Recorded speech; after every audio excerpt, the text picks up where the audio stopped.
My socks are looking a little dingy, so I'm going to try stripping them. I'm going to use some borax and some Oxiclean. I don't have any washing powder, so I'm going to put this together. Got a half cup of each in here in this bucket in our laundry sink, and I'm going to add the hot water.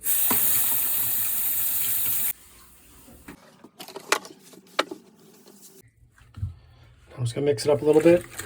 Ooh, that's hot. Even after just a couple minutes, you can already see the gray in the water. I'm going to give it a couple hours in here.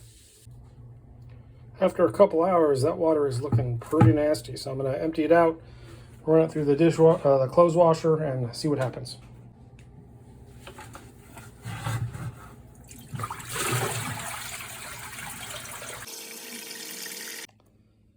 Did it work?